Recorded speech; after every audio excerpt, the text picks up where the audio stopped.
세금 잘 알려주는 쌤 누나, 쌤 언니 최자영 세무사. 박송희 세무사입니다. 안녕하세요.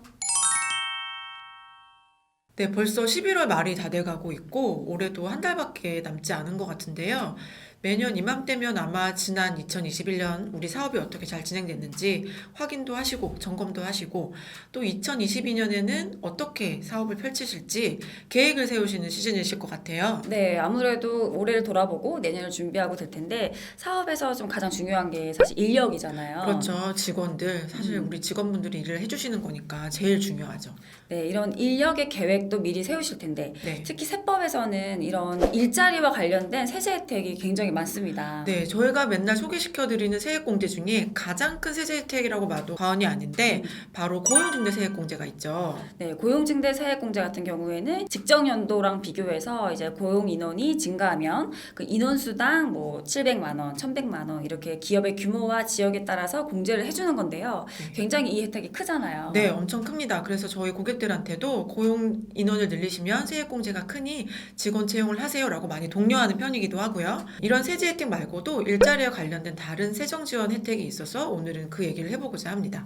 네, 제가 사업주라면 꼭 신청을 하고 싶은 게 있는데요. 네네. 네, 바로 직원 수가 늘어나면 세무조사를 면제해준다라는 게 있죠. 네, 저도 바로 방금 신청을 마치고 왔는데요. 최소 한 명 이상 직원이 늘어나기만 하면 세무조사를 면제해주는 혜택이기 때문에 누구나 하시는 게 좋을 것 같아요. 네, 자세하게 그 대상을 살펴볼까요? 네. 2020년 과세연도 수익 금액이 1,500억 원 미만인 중소기업입니다. 네, 조특법상 중소기업이 해당되는 거니까 아마 뭐 대부분의 기업들이 해당이 되실 것 같아요. 그러니까 뭐 말 그대로 누구나 할 수 있다 이렇게 해석하셔도 될 것 같고요. 네, 그럼 2020년 기준이 그렇다는 거고, 네, 그럼 인원 증가는 몇 년도 대비 몇 년도인가요? 2021년 대비해서 2022년에 상시 근로자 수가 늘어난다면 된다는 거거든요. 네, 얼마나 늘어나야 되냐면 2% 또는 3%, 그 최소 1명 이렇게 되는 건데요. 규모별로 이제 비율이 있어요.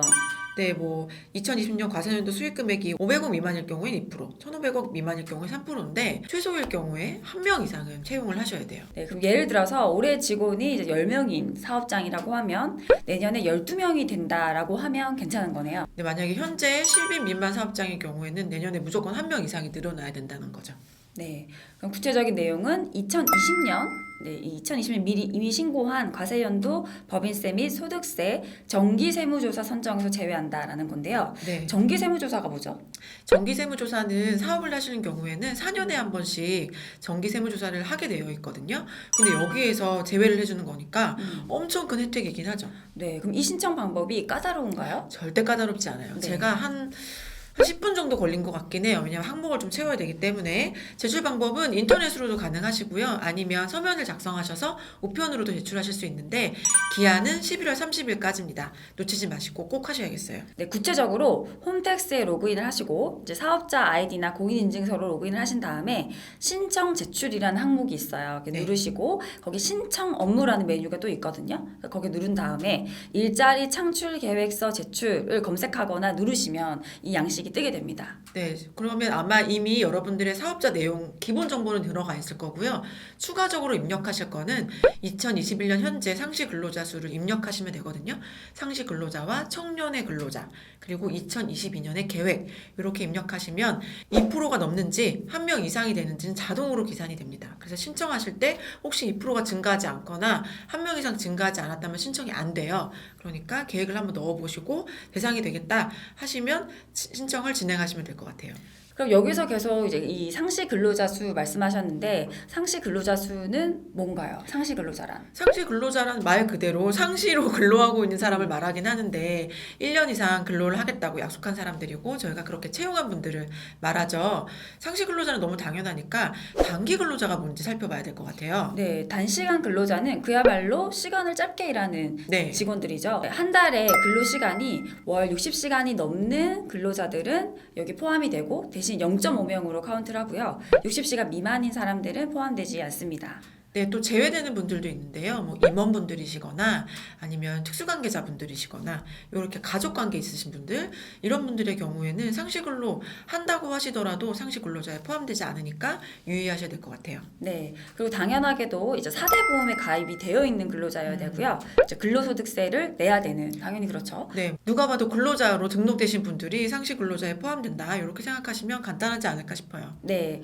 그리고 최저임금 이상을 지급하셔야 됩니다. 뭐 네. 당연하게 최저임금을 지켜야 되지만 네, 한 번 더 여기서 조건에 언급이 되고 있습니다. 네, 또 청년을 고용하실 경우에는 가중치를 부여하고 있는데요. 청년을 고용하실 경우에는 한 명으로 카운트하지 않고 두 명으로 카운트하는 가중치가 있기 때문에 이 부분도 확인하시면 좋겠네요. 네, 그럼 아까 저희가 말씀드렸던 그 메뉴로 갔을 때 이 서식이 뜨는데 어떻게 되어 있는지 한번 예시를 볼까요?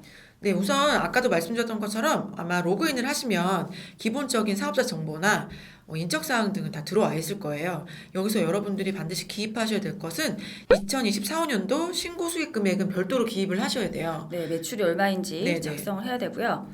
그러면 그 옆에 중소기업 여부에 체크하게 되어 있거든요. 잘 아실 테니까 중소기업 여부에 체크를 하셔야 되고 체크가 안 되면 아예 신청이 안 됩니다. 네. 그리고 그 밑에 이제 청년 창업 여부도 여부 선택하는 게 있는데 이제 청년 창업이라는 거는 이제 최초로 창업할 때 나이가 30세, 34세 이하인 경우에 청년 창업으로 구분이 되고요. 네, 저 같은 경우는 청년이 아니어서 이게 없더라고요. 네. 자, 그 다음에 밑에는 여기 나와 있는 표가 있는데 활성화되어 있지가 않아요. 네. 자동으로 계산되는 거기 때문에 여러분들은 스크롤을 내리셔가지고 2021년 상시 근로자 수 매 월말 상시 근로자 수 입력하는 칸으로 바로 가시면 돼요. 21년에 매월 신고했던 인원수가 몇 명인지 작성을 하고 내년에 계획을 입력을 하면 자동으로 이 증가율이 충족되었는지 뜨게 되는 거죠. 네, 그 다음에 다시 입력을 하게 되시면 올해 우리가 증가가 그럼 내년에 2명 이상 증가될 것 같다, 뭐 1명 이상 증가될 것 같다, 증가 비율이 2% 이상 될 것 같다 확인되시면 밑에 구체적인 고용 계획 및 사유를 기록하게 돼 있어요. 뭐 우리 사업이 내년 잘 될 것 같아서 고용 인원을 늘릴 예정입니다. 뭐 이런 내용들을 구체적으로 기재하시면 될 것 같고요. 그 다음에 신청 제출 누르시면 신청이 됩니다. 네. 어쨌든 계획대로 이행되지 않을 수도 있겠지만 네. 뭐 그러면 이거는 혜택은 없겠지만 뭐 어쩔 수 없죠. 네, 어쩔 수 없는 거니까 미리 신청을 하시는 거는 좋은 것 같아요. 네, 11월 30일까지 신청하시는 분들에 한해서 내년에 이 내용이 이행되었을 때 세무조사 제외 혜택이 있는 거니까 여러분들 꼭 신청하시면 좋겠습니다. 네, 그럼 지금까지 세금잘 알려주는 쌤 누나, 쌤 언니였습니다. 안녕.